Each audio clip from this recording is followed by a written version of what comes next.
Welcome. We have Dr. Mike here from Primetime. Dr. Mike, tell us more. What do you do and what is your company doing? So I am a licensed chiropractor here in the state of Wisconsin. But I always say that while I am a chiropractor, it's not exactly what I do. So at Primetime, we are really focused on helping active people, athletes, really figure out how to overcome pain and injury through movement and through different modes besides just your traditional adjusting and things like that you would typically get with other chiropractors. Got it. And then you don't only work with athletes, but anybody who has pain or injury, correct? Absolutely. And I think the big distinction there is defining what an athlete is, right? So everybody, when you think of an athlete, you think of someone who plays a sport, right? Or someone who enjoys running or enjoys going to fitness classes or things like that. My definition of an athlete is a little bit different. While people that play sports are included, my definition of an athlete is someone who they want to achieve something through movement every day. So whether that's you want to throw a 90-mile-an-hour fastball, or you're someone who wants to be able to walk to their mailbox in the morning or play with their kids or just be able to do the activities of daily living that you really enjoy, that makes you an athlete. And right.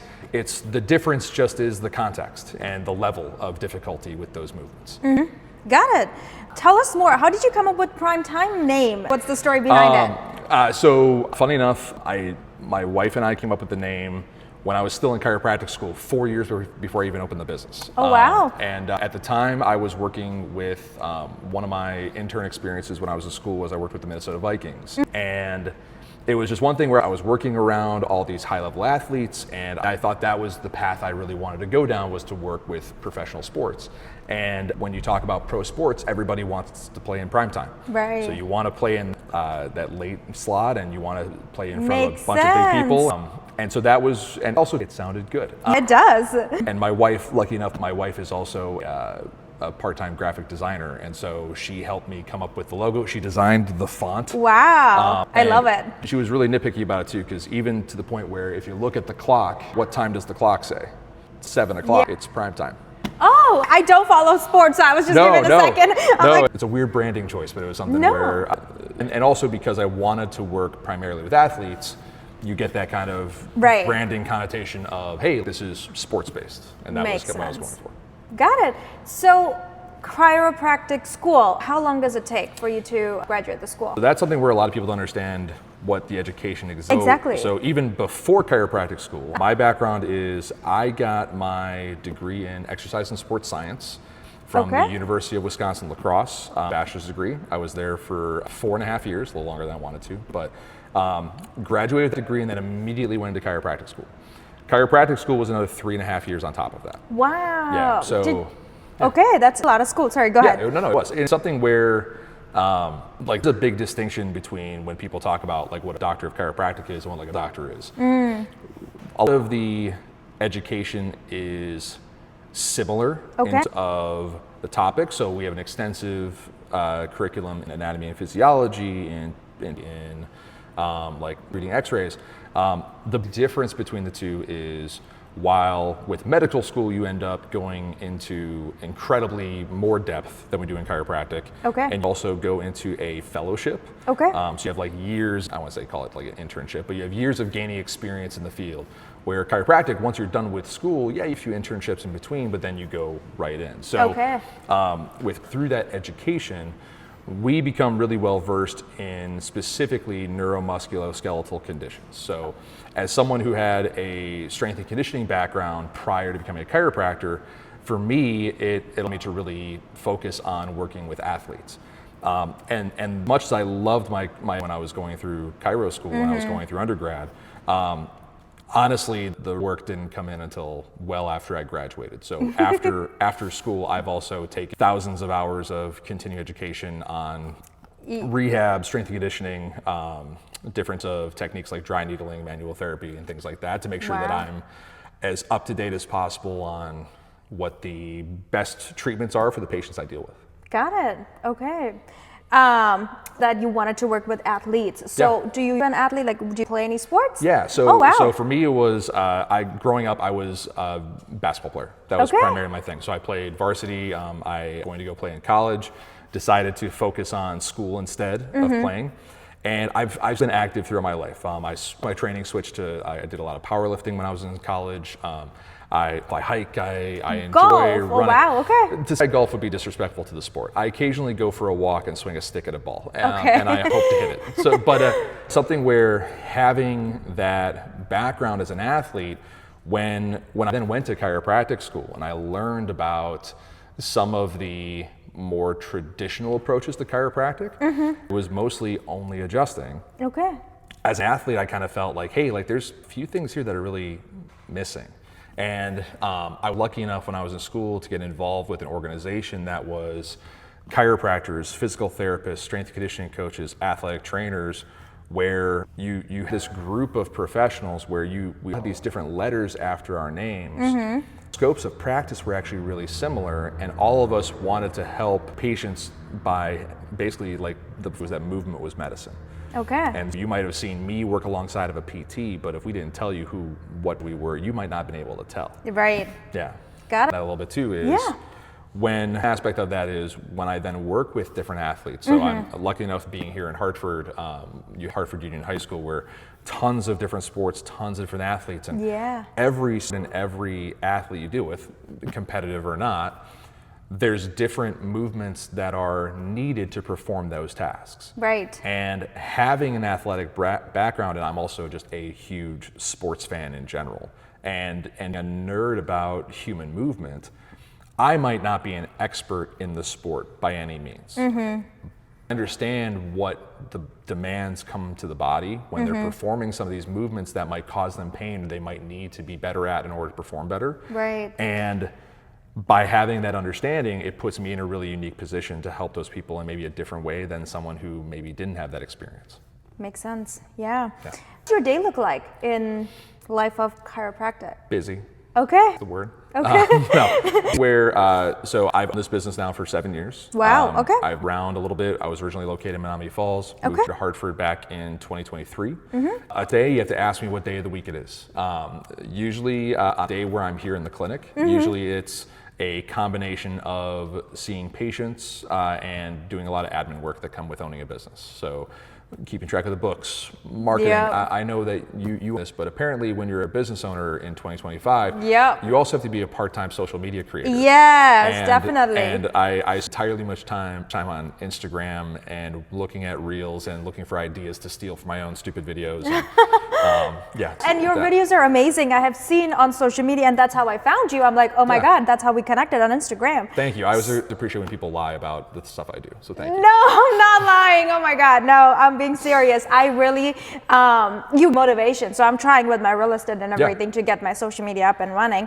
But what you do, it's a motivation for sure. You know, whatever it is, just shoot it, put it up on social media rather than perfect it. Right. So. Well, and especially like I do, and we're talking a little bit before the podcast started, but it's chiropractic because it's a very diverse profession. There's so many different philosophies, techniques, all with the intention of helping patients get better. Right. In the same breath, I hate chiropractic because it's so diverse. There's so many philosophies, so many techniques that a lot of people don't know what they're going to go get when they see a chiropractor. Some chiropractors are going to be more your philosophically traditional, where you're coming in, you're only getting an adjustment, and that's it. You have some chiropractors like me where they can't see behind us, but we've got a squat rack, we've got weights, we've got some force plates and things like that we're going to be demoing here in a little bit. It's a gym setting, and then there's also chiropractors that do energy healing and do things like that, where it's a very hard time sometimes because there's stuff and conflicting messages that makes it difficult sometimes, where especially like new that come in where they haven't really seen a chiropractor before. Tell you how many times they go, oh yeah, I saw a chiropractor on TikTok and they were doing this thing where they put a balloon up somebody's nose and then they pop the balloon, and I'm like, yeah, do that here. That's something else. But sounds scary. I don't know. It's videos on them. So cool. And it's the biggest thing with my content is it's part you're running a business, you're trying to help people understand what you do for your business and clients. The other side, we were talking to, when I'm not here in the office, I also teach at a college level. I've been teaching anatomy and physiology for a nursing and PTA program for 7 years now, and me, that education side is just as important, where having people also understand a little bit more of what goes on within the field. And something where when I work with patients, a lot of what I do with patients is also educating them on their injury, on how they can manage their pain and their injuries better.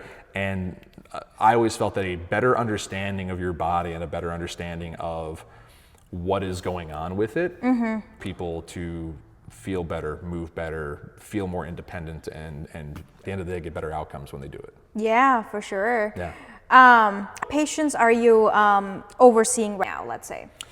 So my coach, talking about my workload, or case load, on the week. Okay. So you might have like more chiros where you're spending 10, 15 minutes, an hour with every patient I see. Right. So in terms of like my workload, for me, if I saw 25, 30 patients in a week, that would be a full week for me. Yeah. I want to see much more than that.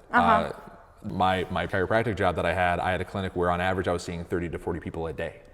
Oh my God. Yeah. Okay. That was something where it's part of the reason why I have the approach that I do is I want to make sure that every single person that I have in front of me to really get a custom program for them. You have two people come in with low back pain, but Betty Sue has one issue and Bob has another one, where their needs might be totally different. And I want to make sure that through the testing I do, through the exercises I give, trying to make sure that we develop a program that is best for each of them. Right. So that way they can get the best thing for them. And the thing that's most important with those is the amount of time that we spend. For sure. Yeah. Got it. Some say chiropractic aren't real doctors. What do you have to say about that? It's a super loaded question. So I think it comes with the education piece. Okay. I think that's a big thing. I think that when come and they say that the chiropractors aren't or are not doctors, it comes from the fact that they think that we are not at the same level as medical doctors, which in opinion, we are not. Where I still call myself Dr. G. And that's because I earned a doctorate in chiropractic. Right, you have a degree, yeah. I have a degree. Yeah. I spent a lot of money, I spent a lot of time. Yes. With all the student loans I have, if I were to sell my house for 100% profit, pay off my loans, I could take my family to Chipotle afterwards, no guac. Okay. Yeah, that's the amount of money that cost to go to chiropractic school. It was very expensive. So, but I think that going back to like that piece, where people will see stuff from chiropractic on TikTok and Instagram, and see some of these chiros that are doing balloons in the nose, they do energy work, they do things that do not look like traditional modern medicine. Okay. And there are definitely chiropractors out there that do that. Okay. I think where it's really important for us as a profession is to educate as much as we can on what we do. Right. I think that part is continue to progress and integrate the profession with other medical programs. One push that we've been seeing the last few years is the of chiropractic into big hospital systems. Living in Milwaukee, the Medical College of Wisconsin has an amazing chiropractic program that's run by Dr. Jeff King, where they do a ton of research. They are really involved in the Children's Hospital with the pediatric side of it. Wow. And the big thing is from the education side, as I was talking before, while as we get a significant amount of education, we get a graduate level education. Not say it's the same level as medical school. I'm honest about it, totally transparent about it. Yeah. But is now some pushes to advance the education. The Pittsburgh Medical College is starting the first chiropractic program at a public university. And all of the other chiropractic schools are private. So I went to a chiropractic school in Minneapolis, Palmer, the one in Iowa that people are probably most familiar with. Okay. Starting at a large research-based university like the University of Pittsburgh is a huge step forward for the profession to help us with a lot of those things that have affected the perception of us in media and stuff like that, and people saying like fake stuff like that. For me, it's the reason why I call myself Dr. G is I earned that degree. Yes. While I do not say at any point that I am on the same level as a medical doctor in terms of my scope of practice, in terms of what I can do for patients for prescribing. I can't prescribe. Right. However, my expertise is specifically in dealing with sports injuries, rehab, working with patients in that level. And I know that if you put me up against other people that are in my field in chiropractic, I'm gonna hold my own in that aspect. Understood. But it's also something where you also have doctors of physical therapy, the term doctor, right? If you put a chiropractor and a physical therapist side by side, our scope of practices are incredibly similar. And I'm also not bashing PTs at all. There are several PTs that I have worked with, some of them that have been incredible to me. Shout out Mike Simon. And also shaped how I practice. And I've collaborated with PTs, and I've collaborated with medical doctors, and I've collaborated with doctors of osteopathy, DOs, that are also very similar to what chiropractors do in terms of that, but they've been to medical school. And it's where I think when people say that, long story longer, when people say that chiropractors are fake doctors, it's a two-way thing. It's lack of understanding on the side of the consumer, and it's a lack of transparency on the side of the doctors. True. Because it's a hard thing sometimes for us to check our egos and say, yeah, we're not on the same levels as medical doctors, but we want to be respected, we want to know that kind of stuff. For me, I want to make sure that when people hear what I do, they know what I do. I'm not a medical doctor. You're not coming to see me to see a medical doctor. You're coming to see me to see somebody who's going to really help you with your sports injury. Understood. And a different experience and a different background for it. Got it. Yeah. You TikTok earlier. What are your thoughts on those videos which goes viral for like cracking bones, and people are like, oh, like there's that exaggerated emotion that, oh, I felt so relieved. What are your thoughts on it? I have lots of thoughts. Check out my Instagram at Primetime Rehab to see my WTF Chiro Wednesdays, where I talk about different chiropractic and rehab techniques and what I think about them and how ridiculous some of them are. But actually we can leave it that way, because audiences can go onto your Instagram account and can see that video, and we can keep that as a little, Perfect. So we're seeing a trend here, right? Yeah. It's education thing. Yeah. People go on TikTok, you on Instagram Reels, and you get these bite-sized pieces of what's happening with no context behind it. And so I come and see me like, oh, so you're a chiropractor, you crack bones. I literally have to say like, no, not a TikTok chiropractor. Meanwhile, also holding my coffee here that it says like, careful, snap necks for a living. And my sister-in-law got me this as a joke, and because knows that I am not this kind of chiropractor. I know. So sorry. That's funny. So when it comes to TikTok, when it comes to like social, it's back to education, where it's people see those little bite-sized things where you get an adjustment. They have the microphones next to the person's spine. You hear all the pops and cracks and everything like that, and it's understanding what is actually happening. It's understanding what the doc's doing, what the intent is, why that person would need that kind of treatment, and you can't do that in a 10-second video. And I think I think it falls short a lot. Got it. How love behind chiropractic? Why did you become a chiropractor? A long story. So for me, it was growing up as an athlete. Wanted to work with athletes. I wanted to work in sports medicine. And so well, medicine, like how did you get that love? So an athlete, like good athlete, I was hurt all the time. It was something where growing up I dealt with chronic ankle injuries, dealt with chronic shoulder. I saw a chiropractor all the time. I was who was in Tosa, and he'd out of his house. You'd go in, he'd massage. It was maybe a flip of a coin whether or not he would adjust you at all. He would give you exercises, and that was what my experience with chiropractic was when I was growing up. And going into high school and getting even more involved with athletics, I decided I wanted to go into athletic training. So I went to University of Wisconsin La Crosse originally to study athletic training. And La Crosse, one of the best AT programs in the country at that level. It's competitive, and unfortunately I didn't make the program. A bunch of people that are in my class, some of them are now sports medicine doctors. A lot of them work with like professional teams. Like you go across to be an AT and you're going to become a high level AT. I had to pivot, and so I decided to go instead into the exercise and sports science field, working mostly with strength and conditioning and training and things like that. And at the time, I have a great understanding on what the role of a strength coach was within organizations. I have a huge appreciation and understanding for strength coaches now. Those coaches are sure. as important, if not more important, than the sports medicine programs now. Oh, really? Yeah, a huge role with all those different things. And so that I didn't want to just be a strength coach at the time, and looked at what other avenues were in. I options to go to PT school, really experienced PT, so I wasn't really sure what it was, and also the PT school were also incredibly rigorous at the time, and I was not quite up to those standards at the time.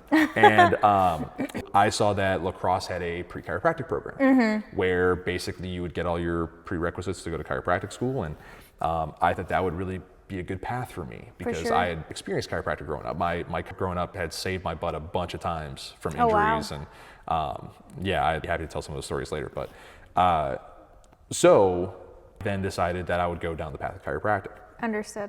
When I then went to chiropractic school, a lot of the education that we got, while we did get extensive education on the body, on physiology, things like that, there was also a lot of that traditional chiropractic philosophy that really didn't jive with me. Okay. That my undergrad kind of ruined my accept a lot of those things because lacrosse was incredibly research-based, evidence-based when it came to the strength and conditioning side. Chiropractic lacks that in a lot of different things.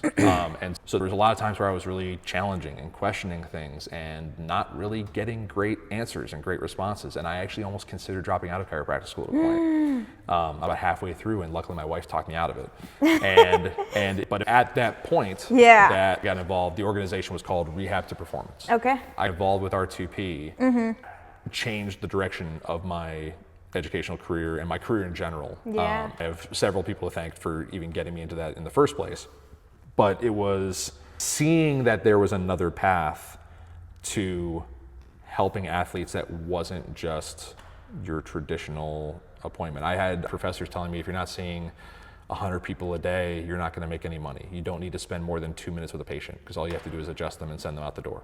And as an athlete, I knew that dealing with injury, you need time. Yeah. You need more extensive care to deal with those injuries, and it's not enough just to get a quick crack and be sent out the door. Right. And I didn't want to provide that kind of care for my patients. I wanted to do more. I wanted to go deeper, and that was where I eventually ended up going.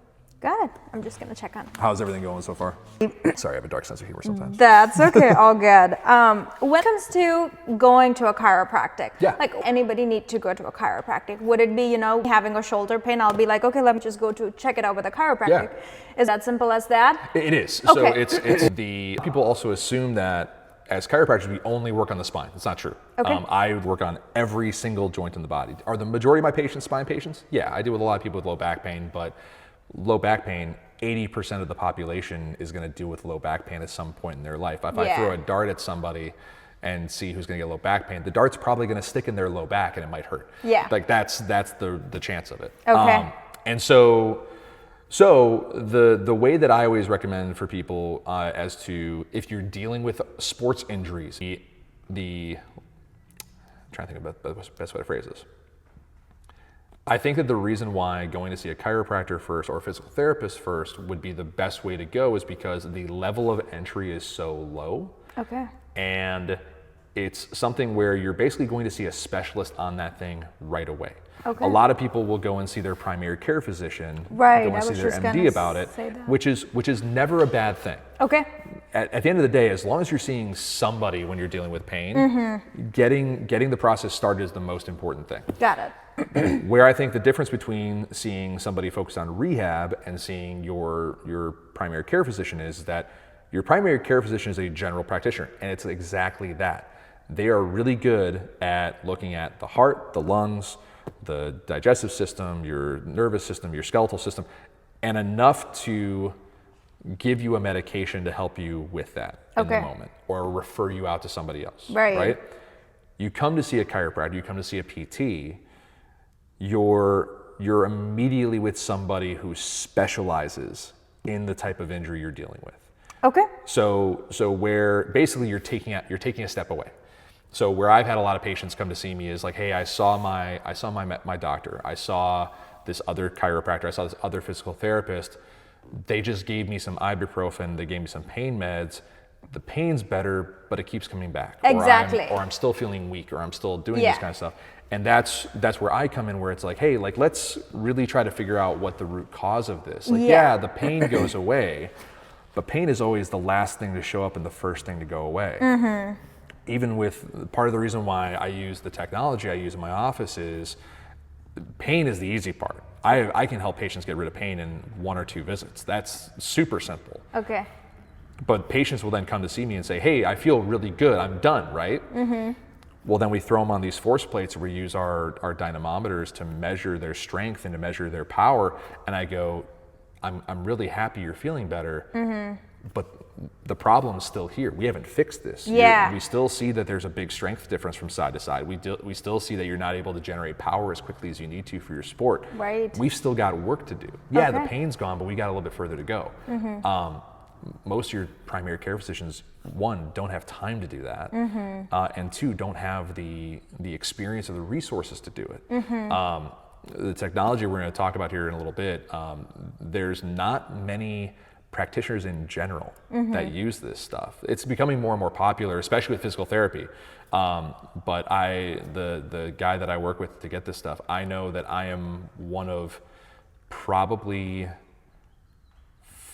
3 or 4 chiropractors in the state of Wisconsin, Illinois, and Wisconsin that use this. Wow. There's more physical therapists that do. Yeah. But in terms of chiropractors that utilize this stuff, there's very, very few of us. And that makes you stand out and different from the rest of them. It does. Yeah. So. It does. But and part of it is like, and I want to clarify too that when I talk about what I do versus what other chiropractors do, I by no means of saying that I'm better than anybody else. Right. Or that it's something where other chiropractors don't help people. That's not the case. Right.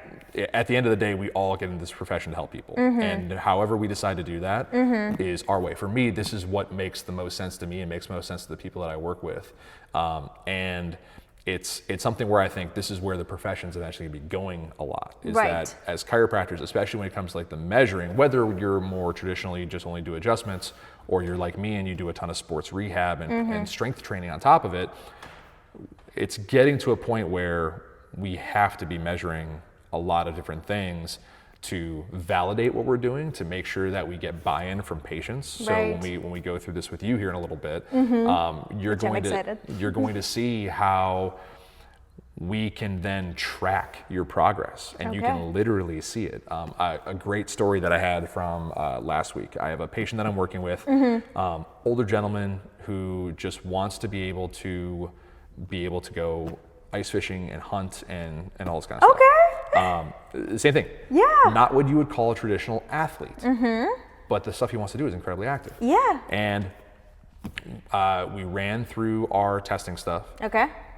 Got our baseline measurements, so saw where they were starting at. And we're about a month into training, and they come in last week, and I could just tell they were just kind of down. And we're talking about it. We're kind of focusing on that psychological piece that comes with rehab too, and understanding what's happening, why things are happening, and something like the previous like mental trauma that comes with like, hey, like I was really hurt, and now I'm coming back, and I don't have the mobility I did when I was younger. And we're talking about it, and I tell them it's a re-exam today, so we're going to retest you on all the stuff that we did the first time you were here, and we're going to compare and contrast. And we saw an increase in almost every single metric that they did the first time, and not a little bit either. We're talking 70, 80. One of them, they increased their rate of force development 200%. Wow. On one movement. And it's one of those things where they didn't feel it. Right. So but it's in there. It's the subjective thing where it's their perception of it was, I don't feel like I'm seeing any difference. And me as a practitioner, I could totally feed into that and just go, well, hey, I see it. I see that you're moving better. I see that you're stronger. Yeah. But that's my bias, right? That's me just, I can tell you anything I want, hopefully to keep you in and sell. I use this equipment now because I can take my bias out of it. You can show them the stats. I can say, hey, like, I see it, but look, it's not lying. Like, this isn't just me saying it. Like, the numbers don't lie. Like Right. we've got the technology now. And I think it's changed drastically what I do as a practitioner, because 5 years ago, I didn't have this stuff. And I was very subjective in telling people, hey, it looks like your range of motion is better when you're doing this. And I think going back to our discussion on what I think chiropractors need to be better about for getting rid of that stigma that we're fake doctors is to grow as a profession. It does not matter what field you're in, chiropractic, PT, medical, whatever. Having the ability to look at something that you once thought was true, be proven false, and be able to change your perspective on it and change your beliefs on it, that's how you advance. So when I look at how I did things when I first started in practice, there's a lot of things I look back on and go, wow, Yeah. I wouldn't do any of that now. Makes sense. Graston, cupping even, I barely do any kind of cupping now. Okay. Because I've learned more about cupping in terms of what it does, what it doesn't do, and because I don't necessarily agree with the certain things about it, that I just don't use it on patients. There's other things I would rather spend our time doing. Right. When you talk about with chiropractors, there's a fear of people getting their necks adjusted. Yeah. I very rarely adjust people's necks anymore. Wow. Okay. And it's something where it's because I think that there's other things that we could do that could be just as helpful, but aren't as risky, do basically the same thing. And that's my philosophy on it. And, Right. Yeah. No, makes sense. I'm just gonna check that. When it comes to people coming to you, they spend that hour with you. Let's say you gave them the treatment, whatever you do, and then like, what's the mentality behind, other traditional chiropractors are, okay, come 2 times a week for next 6 weeks, and then we'll do once every few weeks, and then like once every couple months until you then a maintenance thing. How does it work for you? Like, how do you see this different in your philosophy, and do you keep getting patients? Like, let's say if you found somebody today and they're with you like for another year, like how long does your therapy go till? Is it like until they die, or is it a couple of months? Preferably until they die. Okay. Yeah, the best business model would be that I see them constantly and that they spend all their money with me and they die poor. No. I could not get that humor from. I'm like, okay, what is? Sorry, I'm very fluent in sarcasm. That's okay. No, so in terms of my approach to it, is when you talk about the difference between what I do and what traditional chiropractic does, it's really a big difference in philosophy. Okay. People will always think with traditional chiropractors that you hear things like you're out of alignment. Yeah. You have what's called a subluxation, where the spine is misaligned, and so you do the adjustment to realign the spine. Yeah. That's not physiologically what's actually happening. Okay, what is happening then? What's happening is when you get that pop, there are nerves that are in the connective tissue, like the ligaments around the joint. Right. And when you get an adjustment, that quick little stretch of those nerves release your body's natural opioids, painkillers, so endorphins and kephalins. And that's like when you crack your knuckles. I'm going to try to get this close to the microphone. When you crack your knuckles and you get that feeling, it's the painkillers. It's not that you're moving the bones and readjusting and things like that. There's another social media influencer that talks a lot about his own. He's also a chiropractor. Is much meaner about it than I am. I agree with him on a lot of things. Other things, there's some improvement we can make. Incredibly smart doc, but there's a great example of if what chiropractors did in terms of the amount of power that we put into an adjustment, if that moved bones and moved the spine, every NFL football player would be dead. Yeah. Because think of how hard those guys take a hit. Yeah. That would dislocate every vertebrae in their body if that was true. Right. So it's something where it's back to education. It's being able to really explain to patients what's happening. We use, like, the chiropractors will use the term like I'm realigning the spine, or your spine's out of alignment. Yeah. As a a visualization or an exaggeration help explain the concept to the patient, and patients take it literally. And that's not what's actually happening. Okay, so when they say that, okay, come 2 times a week for next 6 weeks, and they're like doing something with the bone, is it working? So it's a philosophical thing. So it's a philosophical idea that by doing adjustments, you realign the spine and you allow the nervous system to communicate with the body to create its own level of healing. Okay. When you look at research, there's not a ton of really good research to support that. There's a lot of good research about how doing therapy like that can help reduce pain, help increase range of motion. So there's something behind it. Okay. The explanation behind it isn't there. And so this goes back to like where I was really struggling when I was in school on, did I want to continue with chiropractic? Because that was exactly what I was being taught, was you need to see people 3 times a week for 3 weeks, 2 times a week for 2 weeks after that, 1 time a week for that, and then once a month for the rest of their lives. And when you're only seeing them for 5 minutes at a time, yeah, it makes sense.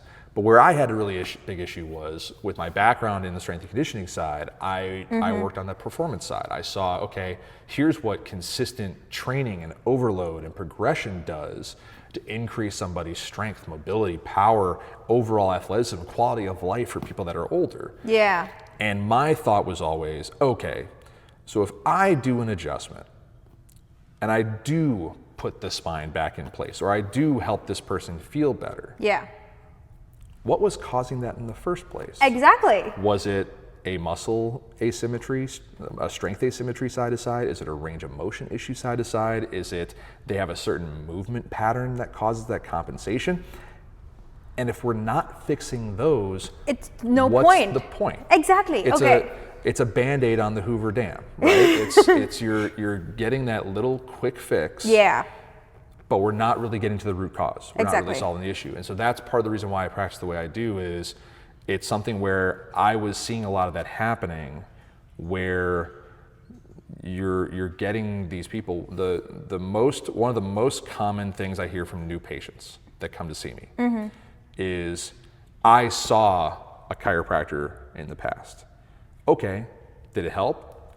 Yeah, it helped a little bit, but then it didn't help as much anymore, or I didn't feel like it was doing anything. Yes. And for the patients that tell me like, yeah, the chiropractor was great, they really helped me, and I go, awesome. Yeah. Why are you here? Yes. And it ends up that where on some aspects, it can help people in many ways. There's a lot of people where all they need is an adjustment, which is great. The people I work with need more than that. And I think that finding that balance is really important, and finding out what somebody's goals and priorities are is the most important thing. Right. I've had patients where they've come to see me for an appointment, and they lay on the table and they go, hey, don't adjust me today because I saw my chiropractor this morning. And I look at them like, what? You know, I do that too, right? Yeah. And they go, no, this is a chiropractor I've seen for 20 years and I've just gotten adjustments from them. I come to you when I have problems. Okay. But it's a really positive thing about chiropractors too, is that you go, and especially like for me growing up, my chiropractor that I saw him from the time that I was a kid to the time I was an adult. I was in my 20s the last time I saw him as a patient.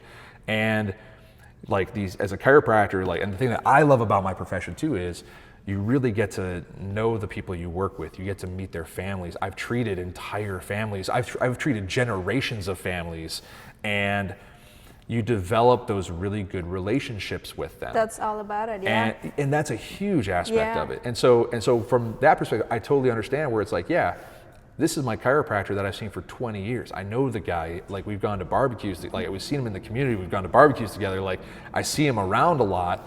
I'm loyal to this guy. I love that about my profession. I just think it's hilarious how there's sometimes where it's like, yeah, I see him because I know him and I want to continue to see him and he's a good guy. I'm actually really hurt this time. I don't think he's going to help me, so I'm going to come to see you when I actually am hurt. Oh my God. and that's it. So then when you talk about like what a patient experience is like for me. Yeah. How a full patient lifespan looks like is when somebody comes in for the first time. Yeah. They come in for what's called a discovery visit. Okay. Totally free of charge. It's a consultation. Yeah. We sit down, we talk about what they're dealing with, what could potentially be the root cause of it, what are their questions about what I do. Basically, it's trying to answer as many questions for them as possible, giving them an idea of what a treatment plan might look like, and then basically deciding on whether or not we even want to start the process in the first place. Yeah. The way I kind of describe it is I'm trying to see if the person is a good fit for what I do. There's a lot of people that aren't. There's a lot of people that especially when we look at the technology I use and the types of excuse me. We'll cut that out. I need Thank to you. talk about the type of rehab programs that I write for people and the time, money, energy, effort that people have to commit to getting better working with me. It's very different than I walk in, I pay my copay, I get adjusted, and I leave. There's a lot more to it. Right. I give them homework, I give them exercise to do during the week, like things like that, where it really it's a little bit different. And so if somebody's ready to commit to that, the next step is they come in for an evaluation. And so during that evaluation, we go through a full gambit of tests. During the discovery visit, I also make sure that we do some typical assessment to make sure that I'm even the right person, or I need to send them somewhere else. Do they need imaging? Do they need a referral to a different specialist? Hey, this is something that's outside of my scope of practice. I've had patients where during the discovery visit we've had conversations, and I've told them, no, you need to go to you need to get an ambulance and go to the hospital right now because you might need surgery like in the next 24 hours. Oh wow. And obviously I wouldn't charge them for that. Right. Or same thing, if somebody comes to see me and it's like you and I are having this conversation, if we're having a conversation, I can just tell that me and the person aren't going to get along, or it's not going to work. It's no harm, no foul if we also don't match personality-wise. We don't match what my approach is compared to what you're looking for, or cost, or things like that. And we talk about all that in that first visit. The evaluation then, we go through and we run some of our tests with the force plates and the dynamometer, and we get some of this data, and we basically establish a baseline for that person. We see, okay, day one, here's where you are. We're going to have markers throughout your treatment where we're checking on this again to see how you're progressing. Allows us to see, are we going the direction we want? Do we need to pivot? Do we need to decrease how much we're doing? Do we need to increase how much we're doing? Because you're getting better and now you can handle more. Things like that. And that's where I really try to use this stuff to inform what my practice is. From there, what a treatment plan looks like really depends on the person. It depends on the injury, how recent it was, how chronic it was, what their demands are, and things like that. So typically for me, it can typically be anywhere between 12 to 24 visits. Spread over the course of months, depending on what the case is. If someone is in severe low back pain, I might want to see them 2 or 3 times a week in the early stages to really decrease the pain. If it's somebody where, hey, this is just like a nagging injury, it doesn't really bother me, but I really kind of want to just finally take care of it, that person might be hey, I want to see you once a week or once every other week. And space this out because you don't need to see me as often. You're good about doing your homework. And that might be the case for that person. Usually it's somewhere in between. Usually it's something like that. And that's how I structure my treatment plans. And then when that plan is done, what happens is I talk to my patients a lot where, as I said, I work a lot with athletes. The goal of that treatment plan is, okay, here's where we're starting. Where do we want to be towards the end? And with most people, it's like, for example, for you, it's like you go and we sell a house, right? Cool, we're done, right? No. What's the next house? What's the next thing? Right. So with a lot of my patients I work with, it's, hey, cool, we got over this injury. Now what's the next step? What's your next goal? And so that's where we also do performance plans, where I do a lot of strength and conditioning, like you would call like personal training, things like that, and building strength programs for people where they might not be in pain, but they want to continue to develop and build, and they want to be active, and they want to work with a coach to guide them through it. And I have both those skill sets, and so that's amazing. It helps. It's a lot of fun. I really enjoy it. For sure. Have you ever refused to treat someone, and why? Yes, absolutely. I have also. There's also been times where I will summarize it as I have fired patients. Oh my God. Okay. Where there have been times where, as I kind of said before, the first thing is the reason why I like doing that discovery visit is for both myself and for the patient, especially for the patient. Because at the end of the day, like, you've only talked to me for an hour now and you've realized what a sarcastic jerk I can be. Some people don't understand my sense of humor. So I make a joke about like, oh, my leg hurts. Have you thought about amputating it? No, why would I do that? Yeah. Sorry, my bad. Okay, just trying to diffuse. But it's something where in that first visit, I'm trying to get a feel for a couple things. Number one is, can I help you? Yeah. If somebody comes in and it's some type of a condition where I know for a fact that I am not the best person for them to see, I don't want them to waste their time with me here. I don't want them to spend their money here. I want to make sure that they're spending those resources in places that is going to best benefit them. Right. Whether that is, hey, like, you might need a replacement for this knee or for this hip. Hey, this might be something really serious. I want you to go see a specialist. Here's a referral for this person. Hey, you had, like, this hurt because you were in a car accident. I want to get some x-rays and some MRIs to make sure that everything is copacetic before I do anything. Things like that. Yeah. That's the first and foremost thing. Right. Like, I've had patients where during one of their visits, I had an idea that, hey, you are showing signs of Parkinson's, or you're showing signs of this might be cancer or something like that. And as a practitioner, that's really, really hard, because to break that news to somebody is really, really difficult. But as healthcare workers, we take the oath of swear to do no harm and do what's best for patients. And for me, that is the most important thing is I know what I can do. That's not within my scope. There's people that are better suited to help you with that. I want you to come see me then when you need me, but I think that the number one thing is to get you the person that you need right now. For sure. And then on the flip side, there's also times where it's a personality thing. It's something where if I feel like the person is also maybe not as accepting towards the care, or is not as willing to commit to the care, I might not be the best person for them. Yeah. One thing about what I do is I don't take insurance. I'm out of network with everybody. So where a lot of people then struggle is like, well, I have to use my insurance. I have to do this. I have to do this. Why don't you take my insurance? I need to do this. And it's something where I tell them, like, that's fine. I don't do that. Yeah. Here are some people that I work with that I know practice similar to how I do, but that they take the insurance. It's not going to be what I do. It's going to be a little different. If they do the stuff that I do, it's probably not covered by insurance much anyways. Yeah. So you're probably still pay out of pocket. But I at least want to give them those options. Right. And then there's also just some people that just plain don't like me. And it's something where we, during the appointment, we talk and we see where they're at, and they might be like really excited about getting better, but there's just some hurdle or something like that where I might not really be a good fit for them. Understood. And that's where those conversations come in. I would probably say the number of times that has ever happened from the personality side, I can maybe think of, there might be like, I've been in practice for almost 10 years, maybe 4 or 5 people. Okay, so yeah. Most people like me. Yeah. I don't know why, but most do. No. But it's something where on that aspect, it was just very much like, hey, I really don't think I'm good for you. Got it. I think that you'd be better going somewhere else. And whether that's also like we're talking about like all the different types of chiropractic, they had a real big expectation of what kind of chiropractor they wanted. Okay. And I wasn't going to be that chiropractor. Right, like cracking bones. Yeah, or there's a technique called applied kinesiology. And so kinesiology is the study of movement. Okay.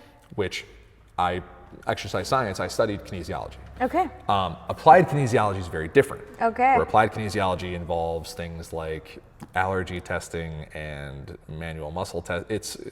I have a video on my Instagram, Primetime Rehab, on Instagram, talking about applied kinesiology and my thoughts on it. It's not great.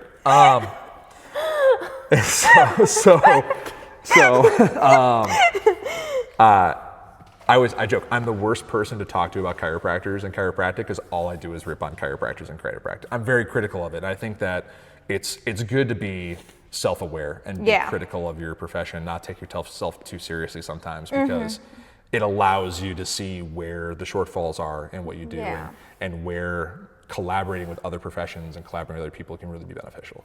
Got it.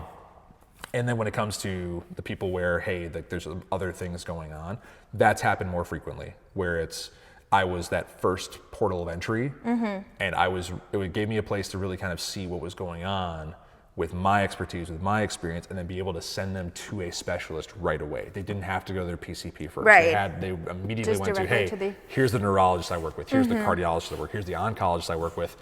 Just go. Go talk with them, figure it out. Like, or same thing, I have orthopedic surgeons that I've worked with where it's like, hey, I think you might need surgery. Why don't you see the orthopedic surgeon first? If they say you need to do rehab before surgery, come back to me for rehab. And so that way we really get you on a good path to really fixing what that issue is. Makes sense. Yeah, I'm just gonna check on.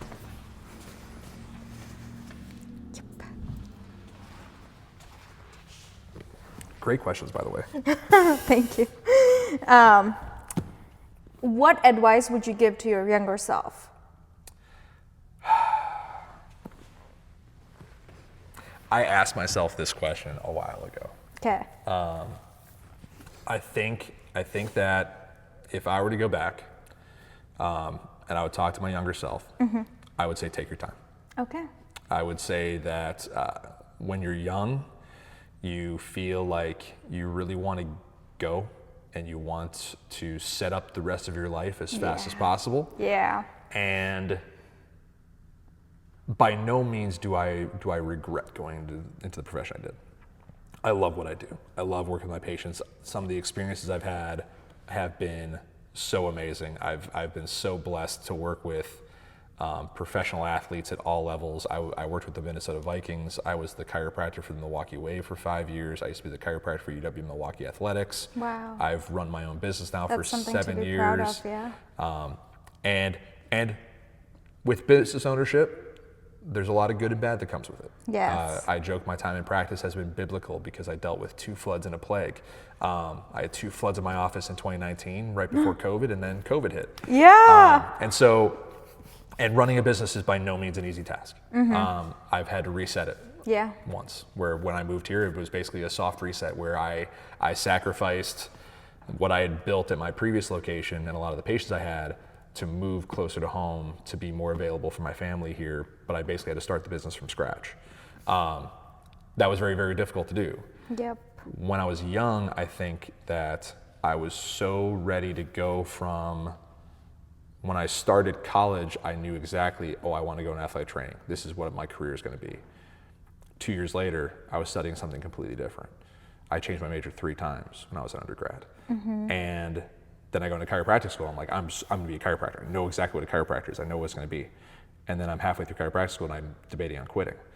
And same thing. I graduate chiropractic school and I find a job. And my first job I worked at, I thought, this is the job I'm going to be in the rest of my life. This is the career. I'm going to buy this practice. I'm going to work here the rest of my life. And 2 years later, I left that place and started my own business. Yeah. And it was something where especially when you're young, you want things to happen quickly. You want things to go fast. You want to make sure you can get on that path. I think I wish I would have taken a breath and slowed down a little bit. Got it. Yeah. Okay. If you weren't a chiropractic, what would you be? The easy answer is I probably would have been a strength coach. So I probably what coach? A strength coach. Strength so I probably coach. Would have, Okay. I probably would have. Yeah. If I hadn't gone into chiropractic school, I probably would have been done after undergrad.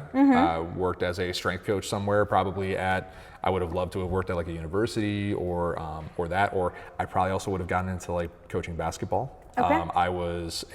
I loved basketball growing up. I coached basketball all through college. I was a student assistant at lacrosse for the women's team. And funny enough, now I'm also a assistant coach for the varsity girls basketball team here in Hartford. Wow. Part-time, and so we've had a really good team the last couple of years. And it's something that I love being around hoops and sports. So That's amazing. I think had I not gone into chiropractic, I probably would have done something with basketball. Understood. Yeah. And if it wasn't healthcare, I probably would have worked for my dad on the corporate side in corporate printing. And thank God I didn't, because I can't imagine sitting behind a desk 8 hours a day. Yeah, me neither. Can't Nope. do it. Can't do it. My ADHD does not allow me to do that. I completely hear you. What do you love most about working in Hartford? So with Hartford, so my wife and I moved here in 2021. We had lived in Milwaukee. I'm from New Berlin originally, so down in like Waukesha area. And so my life was, I went from New Berlin to La Crosse to Minneapolis, which Minneapolis is a sprawling city. I love Minneapolis. Moved back and lived in Milwaukee. We used to live right by like Mayfair Mall in Tosa. And my wife is from a small town outside of Madison. And so I've always been a city guy. Yeah. I like having the accommodations. I like having the things that I can go, oh, the grocery store is just right there, or hey, I can go to Pick and Save whenever I want, or hey, there's a bar over here I like to go, or hey, like we used to live 10 minutes away from AmFam Fields. We go to Brewer games tons of times during the year because we were 10 minutes away. We decided to move to a smaller community, one, to keep my wife sane, two, because when we wanted to start a family, we wanted to find a community that was going to be good. I love Milwaukee. Where we were in Milwaukee, we were on a busy road. We really didn't see like kids playing in the front yard, like things like that. So it was like little things we wanted to change. Right. And so moving to Hartford, it was something where this is the smallest town I've lived in my entire life. And now living here, I'm like, it's still not that small a town. Like it's a decent size still. But it's the smallest town I've ever lived in. And over the last 4 years we've lived here, we've really become a part of the community in a lot of different ways. My wife works for the Parks and Recreation Department. She's a recreation supervisor. And so she's really integrated in that now with city government and the rec center and youth programs like that. I started helping coach at the high school, so I've been lucky to really be embraced by that community, and I've met so many great people on that side of things, and that was half the reason why when I had the opportunity to move the business here, I wanted to be closer to home, but it was also a community that I felt like, hey, like I could actually really provide something to this community and really fit in, where the services I provide, there's 5-6 other chiropractors here in town. Really? But we're all very, very different. There's physical therapists here in town too. There's Athletico, there's other PTs. How I practice is very different than how they practice. Understood. All with the same intent of getting people better and helping with athletes and injuries. But because of all of our approaches are very different, it just allows me, I fit into a certain niche that isn't really filled anywhere else. Got it. And it's something where I am very grateful to have moved to this community. No, that's amazing. That's the end of it. Do you have any questions for me? No. Thank you so much for taking the time. This was fantastic. Course. So in terms of, so I'm going to pivot this on you now. So we're going to do, so what I want to do is I want to basically take you through a shortened version of the evaluation that I do with patients. Before we get into it, are there any injuries or any things that you've been dealing with, or anything that you're like curious about in terms of your movement, strength, training, things like that? So I don't really have like an injury, but I deal with a lot of headache and a shoulder pain. Because I feel like I'm stressed all the time and like my shoulders go up all the time, and that's my theory on why I have the pain, is because when it comes to the headaches, have you considered amputating? No. See, look, I told you guys. All right, so what we're gonna do is I want to just take you kind of through like a general eval. So what we're gonna do this eval is we're gonna do a couple different tests. One of them is I'm gonna get you on the force plates here in a second. The force plates are gonna be testing mostly lower body. So we're gonna be testing things like a squat. I might have you do like a brief like jump or something like that. So maybe some balance tests. So you can see how your body adapts and like, hey, like do I lean to one side compared to the other? Then I've got a little tool here called the dynamo. And the dynamo is something I use to test range of motion and test strength with certain movements. So since you were mentioning that you have issues more in the neck and shoulders, what I'll do is we'll do the lower body on that. We'll do some upper body stuff on this. And then we'll call that a day. All right. I'm excited. Any other questions before we get started on that? No, I mean, the pain I deal with is just that. At the moment, I'm trying to go to gym at least 3 or 4 times a day because working on getting my strength and everything. So what type of training typically do you do? Not really training. I would just go on like a treadmill or do some weightlifting at Planet Fitness. Yeah, that's training. So okay. Yes. Yeah. Okay. Yeah. With the weightlifting, what do you do for the weightlifting? Just dumbbells, pretty much, and they have like the other machines which like help you. Not that I know on top of my brain, but I would just go there and spend a few times. Okay. Yeah. Are there any movements when it comes to like that weightlifting where it causes you more discomfort to do it, or there's certain exercises that you avoid because you feel like if I do this exercise, it's going to trigger my headaches, it's going to trigger the neck pain, anything like that? Not the headache or neck pain, but I do have felt lately some pains like on my joints here and like the knees. More like soreness, sharp, achy? When I'm like, let's say if I am doing like a dumbbell in some position, I don't remember so much, but it would just give me like a sharp pain. Not so much that I can't bear, but I'm feeling it, like I notice it. That anything radiating down into like to the hand and the wrist or anything like that? No, I would say just in the joint. Okay. Have you ever had any like numbness or tingling in your fingers or anything like that? No. Okay. Yeah. All right, sounds good. I just gotta make sure I cover all my bases. Yeah, I understand. Any other like health risks or anything like that I should know about before we get started? Nope. Okay, sounds good. Okay. Let's do this. Yes. What we're gonna do, so these are the force decks. Okay. So these force decks, what they are is they're basically very high-tech pressure sensors. Okay. So they have all these different cells in them where they can feel how you are shifting your weight, how much you are pushing into them, and basically like what your strength and power looks like. So what we're gonna do is we're gonna do a couple different tests. Okay. We're gonna do one that's gonna be a balance test. Okay. We're gonna do a squat test. Okay. And then I'm gonna have you do a jumping test. Okay. Each one of them is going to look at different aspects of your athletic ability. Cool. Now, one thing with this too is nothing is good, nothing is bad. It's all just information, right?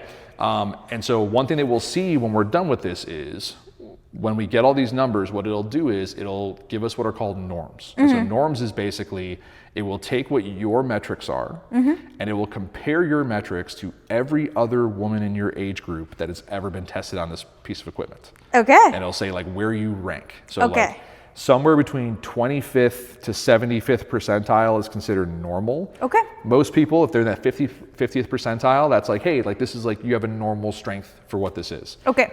Some of my athletes I work with are in the 90th, 100th percentile for some of these tests because they're just athletic as hell. It's just crazy. So first one we're gonna do is we're gonna do a single leg balance test. So I'm gonna get this set up really quick. Go ahead and stand behind the plates first. Okay.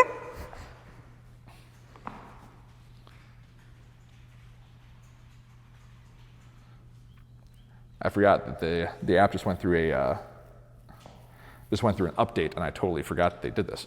So when you're ready, go ahead and step up on the plates. So both feet up. So the first thing that it does when we do this is it gets a weight for you. So it's not gonna be as big of a deal for this one, but it'll get a weight. So that way we can measure like your power output. So a lot of times when it comes to power, depending on how big the person is, they might be able to exert more power based on their size. So where I'm like 5'11", 240 on a good day, if you get somebody who's 5'11", 180, just because I'm heavier than them, I might be able to produce more force. Right. But when you compare my weight compared to my power versus their weight to their power, they may be more powerful than I am. Understood. Even though they weigh less. Got it. Right? So that's something like that. So we're gonna do a single leg balance test. We're gonna go 10 seconds. And so the first time we're gonna do this test, I'm gonna have your eyes open. Okay. So what you're gonna do is you're just gonna go hands on your hips. Yeah. And you're just gonna go and stand on one foot. And you're gonna hold it for 10 seconds. Okay. So I'll give you a countdown. Okay. And then we'll go, okay? Yeah. 3, 2, 1, go.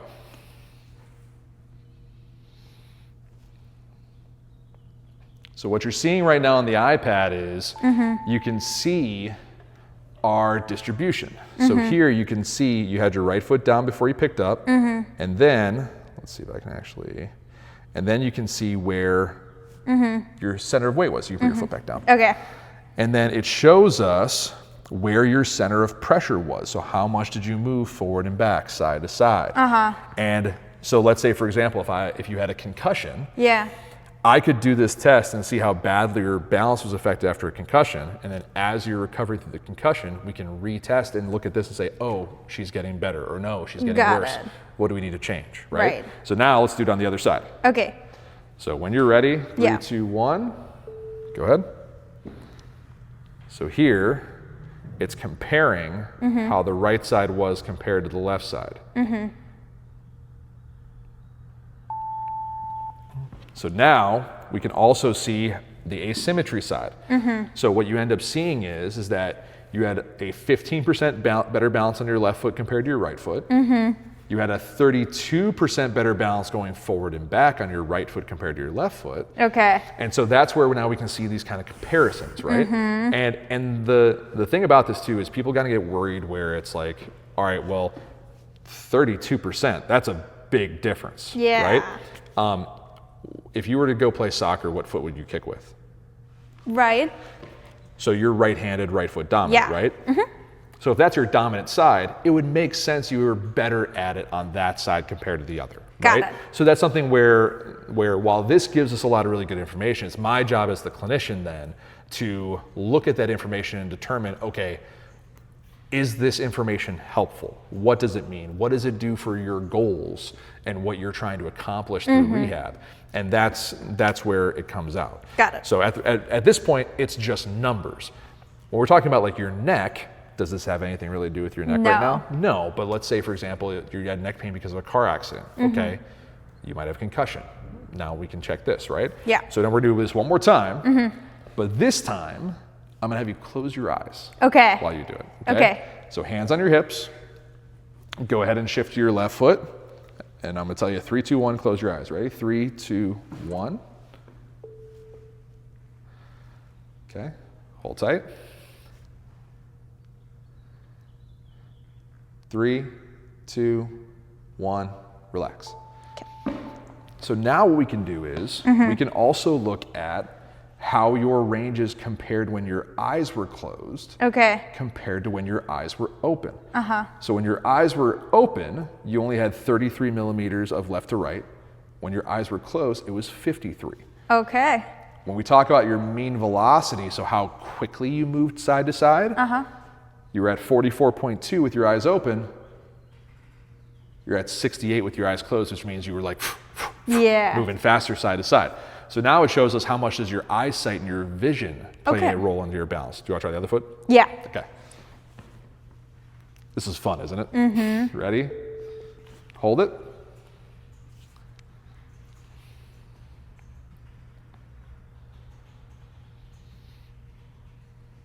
And relax. Good. So, pretty significant difference, right side to left side. And when we compare then also your open eyes to closed eyes, 39, 47, 62, 54, 191, 130. So this one especially, almost 4 times more as significant. This one, double. So, and same thing, so that tells us, okay, if this is something where, luckily, there's not a lot of sports where you're doing things with your eyes closed. No. But when we talk about, okay, what are some different exercises we could do to help, say, for example, increase your ankle stability? When we want to make things harder, this might be a test we want to do to help make things a little bit harder. Got it. All righty, awesome. So we're gonna upload that. We're gonna do a different test now. So now we're gonna do a squat assessment. I'm gonna step off again for me. Yeah.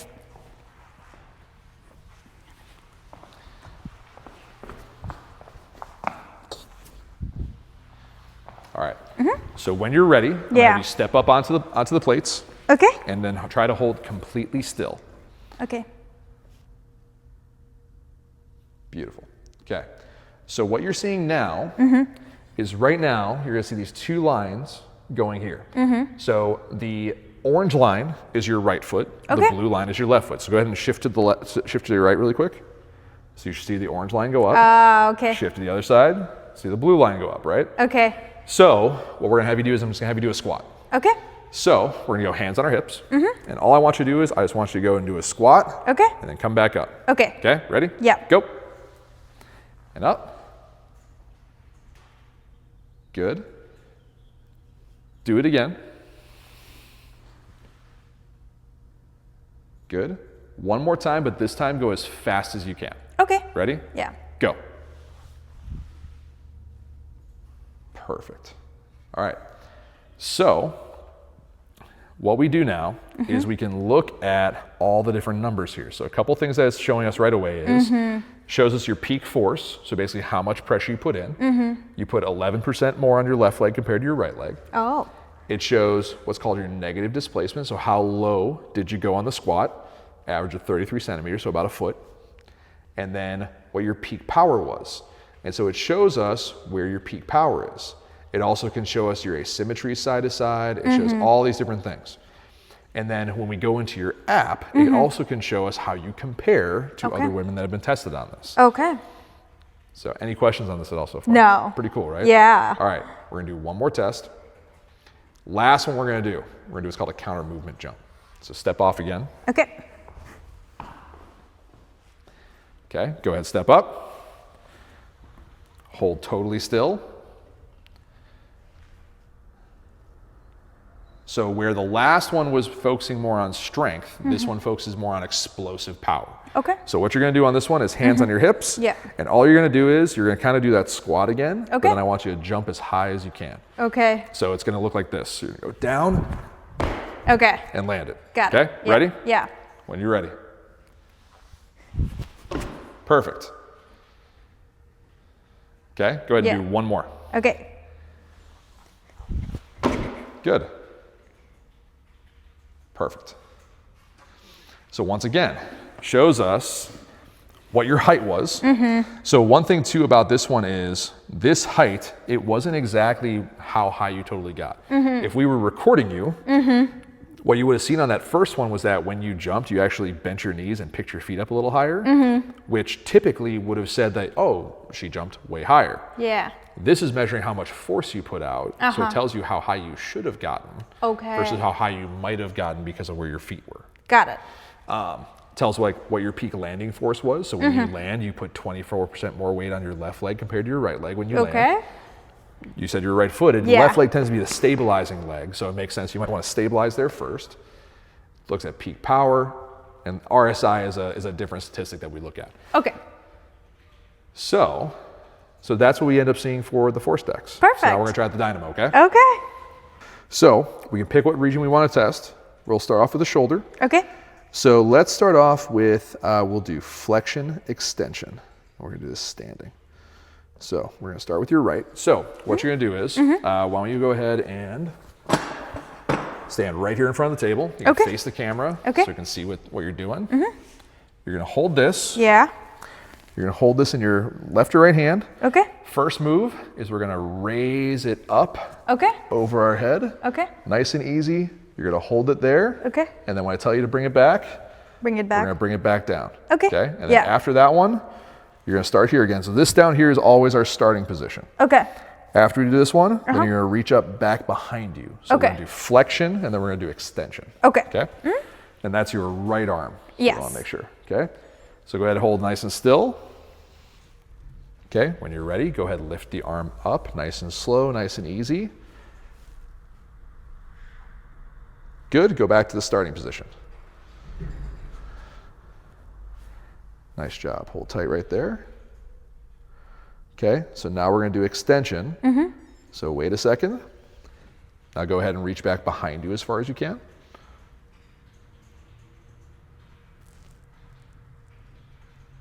Good, go back. Nice job, go ahead and switch sides. So now same thing on this side. So first one's going up over the head. Okay. Go ahead. Nice and slow, nice and easy, nice and slow, nice and easy.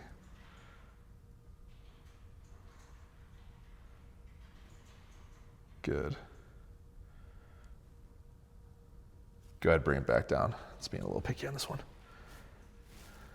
Was it too fast, I think? Maybe a little bit at the beginning. Okay. Did you want me to do it again? Nope, you're good. You're good.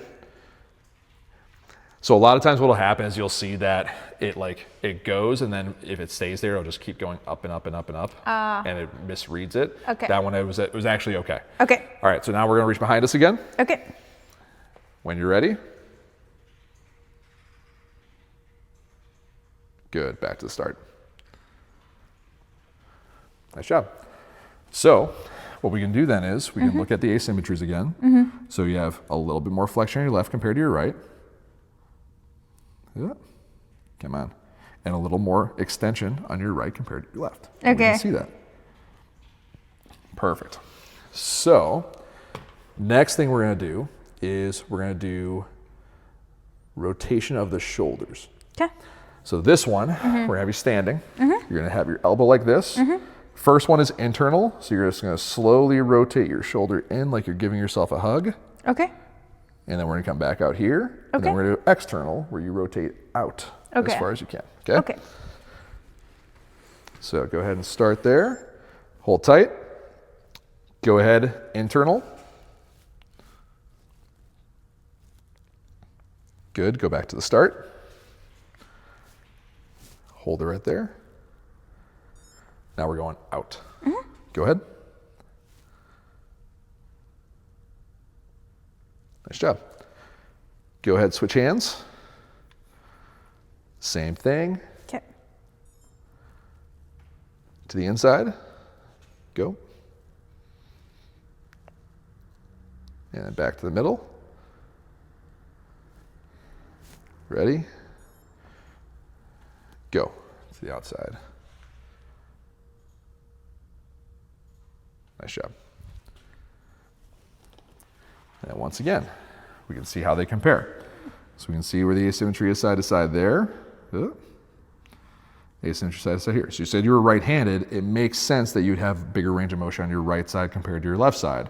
So like even though it's a 9% difference in both, that is like, that's an acceptable difference because you're right hand dominant compared to left hand dominant. So like I wouldn't say like, oh no, we need to do something about that left arm. This is a normal thing that you would see. Got it. Any questions so far? Nope. Pretty cool? Yeah. All right. Next one. We're going to do a grip strength test. Okay. So I'm going to take this. We're going to plop this sucker right here. So grip strength is actually one of the best tests to measure longevity for. Because as we get older, the more strength that we have, especially when it comes to holding things, gripping things, the more of a direct reflection it is of how much like total muscle mass we have as we age. So what you're gonna do on this one is you're just gonna hold this at your side. Yeah. When I tell you to go, you're gonna squeeze as hard as you possibly can. Okay. Okay? Yeah. So go ahead and face your audience. Yeah. Okay, we're doing right hand first. Yep. Okay, I'm gonna zero it out. When you're ready, 3, 2, 1, squeeze. Squeeze, squeeze, squeeze, squeeze, squeeze, squeeze, squeeze, and relax. Good job. Switch sides. Ready? Go. Squeeze, squeeze, squeeze, squeeze, squeeze, squeeze, squeeze, and relax.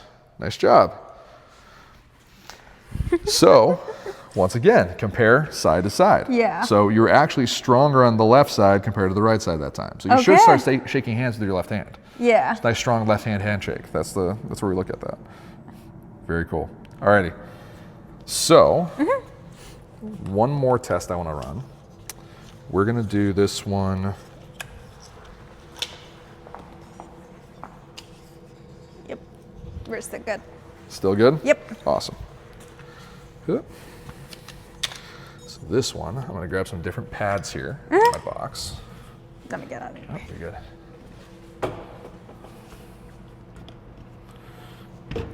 What I'll do is I'm gonna clip these. Okay. Because when it changes what the test is, it shows my patient list. Ah. So I'm gonna cut it so that you can't see the patient information. No worries.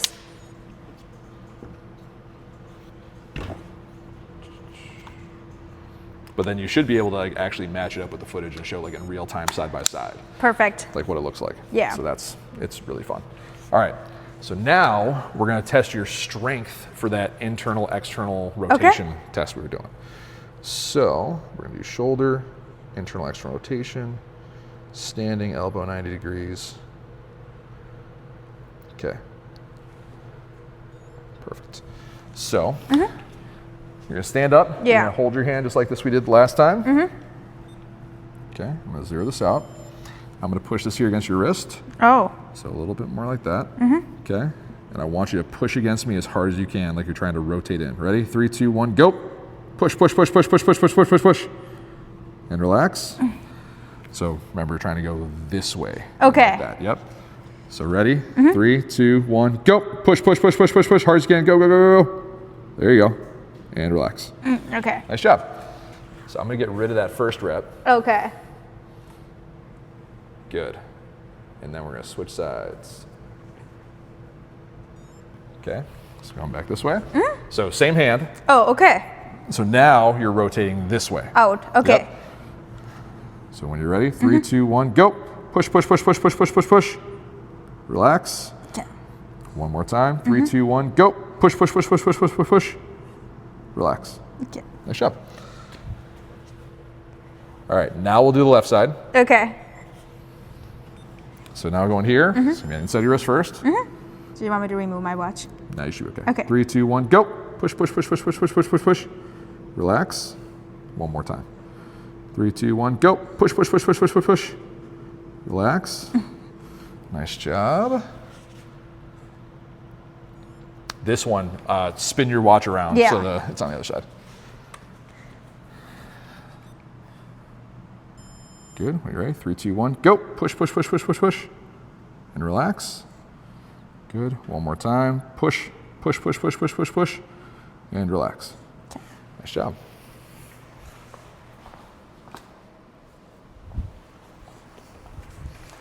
So once again, now we can look and see side to side which one is stronger than the other. So obviously stronger on the right compared to the left for both. Now, that difference, that's a pretty big difference. Okay. So that's something where I would want to look at this and go, okay, we might need to really work on strengthening your shoulder in that way, because while right now you're only dealing with maybe like some neck pain, some tension, this kind of a weakness, that might also put you at some risk for injuries to the shoulder later. Okay. Because the shoulder might not be strong enough to stabilize in certain positions when you're doing certain exercises. Right. So it helps inform us, okay, if we were to put you through a rehab plan, we'd want to focus on increasing your strength in some of these ranges of motion. Okay. To help even that out a little bit. And it'd be different if like you were a high-level athlete. So like we're talking about like you're being like a baseball pitcher or a cricket bowler or something like that, where you're throwing a ton with that hand. That might not be that big of a deal. Yeah. But we're talking about everyday living. Yeah. It helps when we have a little more stability, a little more balance on that. Makes sense. All right, any questions? Nope, all good. Alrighty. So then as I said, when we then look at that email I sent you, you're going to get the app, and on the app, you'll be able to go into your own personal profile. So I'll show you what mine looks like. Okay. So,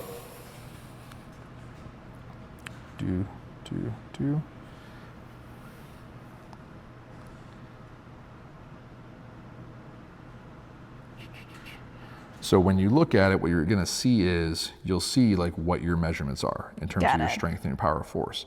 And then if we were like to track you over time, so my squat one's a good one here. So you can see where like my initial test was. On this August 11th one, my dog took my knee out at the dog park. Oh no. And I could see that like my strength just wasn't as good. So I started rehabbing it, and I tracked it until my most recent test. I was up significantly higher than where I started.